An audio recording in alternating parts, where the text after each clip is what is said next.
Friends, welcome to me unboxing the ideas. வாங்க நம்ம grannies எப்படி பண்ணலான்னு பார்க்கலாம். கிரானிஸ் பிராண்டோட மொரிங்கா பாஸ்தா பாருங்க. பேக்கெட் ஓப்பன் பண்ணால் இந்த மாதிரி இருக்கு. இதுக்குள்ளேயே ஒரு மசாலா பேக்கெட்டும் கொடுத்துருக்காங்க. இப்போ வாட்டரை நல்லா ஹீட் பண்ணிக்கிட்டு அந்த பாஸ்தா இதில் போட்டுடலாம். ஒரு கடாய் எடுத்துக்கோங்க. கடாயில் பட்டர் ஆட் பண்ணிக்கலாம். ஒரு ஸ்பூன் பட்டர் ஆட் பண்ணிக்கிட்டேன். டூப் ஆகுது, அன்சால்டட் பட்டரு. இதுக்கப்புறமா இது நல்லா மெல்ட் ஆகிட்ட அப்புறமா கொஞ்சம் மைதா மாவு மிக்ஸ் பண்ணிக்கலாம்.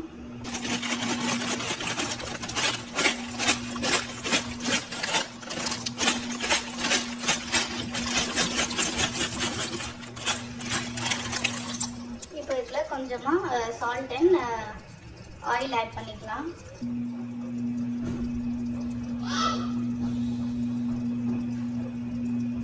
லைட்டாக ஆட் பண்ணி மிக்ஸ் பண்ணிக்கலாம்.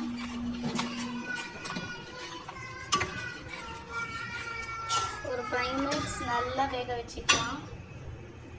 லைட்டாக கொஞ்சம் மைதா மிக்ஸ் பண்ணிக்கலாம்.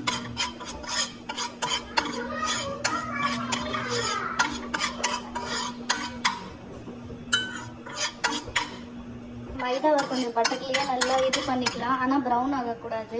லைட்டாக மில்க் ஆட் பண்ணிக்கலாம்.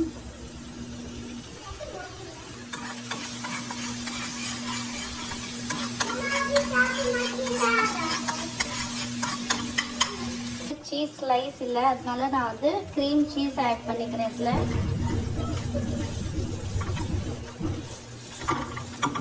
இதில் கொஞ்சம் மொசரல்லா சீஸும் ஆட் பண்ணிக்கலாம். மொரிங்கா பவுடரும் ஆட் பண்ணி நல்லா மிக்ஸ் பண்ணிக்கலாம். பாஸ்தா நல்லா பாயில் ஆயிடுச்சு. இப்போ நம்ம ஸ்ட்ரெயின் பண்ணிக்கலாம். ஸ்ட்ரெயின் பண்ண பாஸ்தா இதில் ஆட் பண்ணிவிட்டு அவ்வளோதான் ஃப்ரெண்ட்ஸ், குக் ஆயிடுச்சு, ரெடி டு ஈட். மாதிரி ஃப்ரெண்ட்ஸ், நான் மறந்துட்டேன், வீடியோ எடுக்கவே மறந்துட்டேன். பசங்க என் பின்னாடியே இருந்தாங்க, அம்மா பாஸ்தா போட்டு கொடுங்க. ஓகே ஃப்ரெண்ட்ஸ், தேங்க்யூ ஃபார் வாட்சிங். செம்ம டேஸ்ட்டு. லுக்கு நல்லா இல்லைன்னா கூட டேஸ்ட் அட்டகாசமாக இருக்குது. ட்ரை பண்ணி பாருங்கள். தேங்க்யூ, பாய்.